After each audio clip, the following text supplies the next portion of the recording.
A Story I Will Tell No One by Sanjiban Story. Bad weather in August sends me to the Kankapot River with bug juice, night crawlers, and a 4-pound test. Rainy days have an electricity about them, and the negative ions send me into a frenzy until I can hear, smell, and see the swirling deep. The first cast of the day is loaded with cross-eyed anticipation. My face is ridged through the forehead. My fingers hold the hovering rod so lightly with the line extending my umbilical desire. With burning concentration, I get lost in the dark of the river.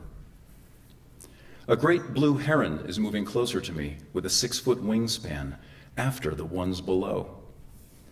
The flying fisherman spots me and throws his long legs out front to air brake. The neck and bill extend up and away, piercing through the jungle canopy.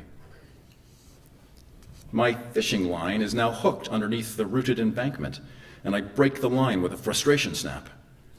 My right elbow swings into a white-tailed hornet's nest woven into the vegetation like an Atwood sculpture.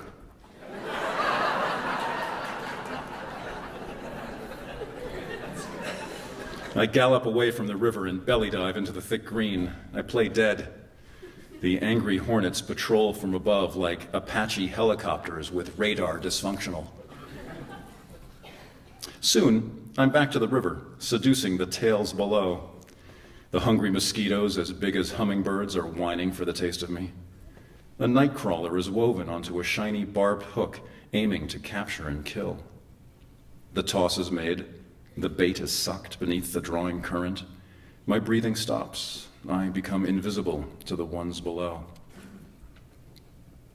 The rod tip is suddenly slam bent to the water with tugs that lean me back with shoulders raised in defense.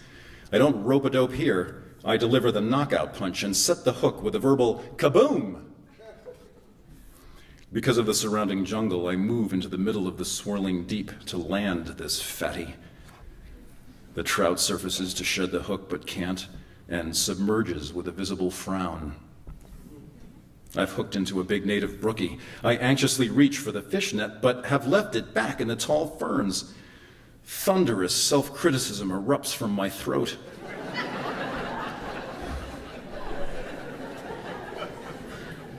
I will lose this fish without the net. Like a snake in the woods, my indigenous uncoils. My index and middle finger go down the open mouth of the fish with the thumb clinching through the gill. I pluck the trout out of the white water like an Alaskan grizzly bear. Trout have pinprick teeth.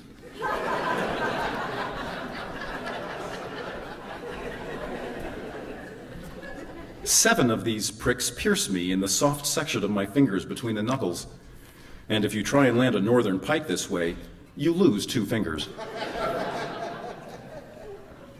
I stumble around like a drunk in the river, clenching the flapping trout with my bloody bear paws.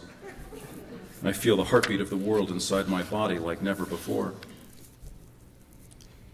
Up on the embankment in the dense underbrush, I let go of my trophy. My fingers look like they've been in the jelly jar. The knife comes out of my creel. I look my native brookie not in the eyes, but in the stomach. I got the fish alive by slitting up the length of the underside. More blood than expected flows. I drop to one knee because something is moving. A tiny throbbing heart lay in front of me, rippling its own anatomy. I'm stunned. Suddenly, it gets a little dark. The tree leaves become restless and turn upside down as a warm, slow wind begins to blow. The rains of permission begin to fall. I look around me, then pause. I slip the heart of the trout under my tongue. It gently beats 5 times, then stops. I swallow and quiver. Nothing is moving but the river.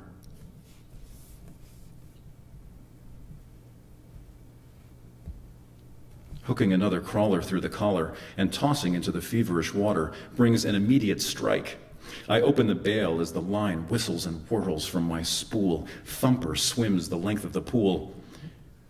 Before I set the decisive hook with another verbal kaboom, a full body jump out of the water arcs the color of the rainbow. My harpoon days are over.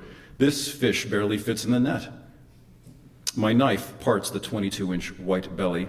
Record-breaking blood and guts slide away from the carcass.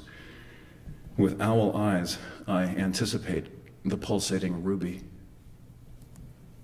My fingers gently squeeze the red gem, and under my tongue it goes again. I forget who I am. I suspend all judgment.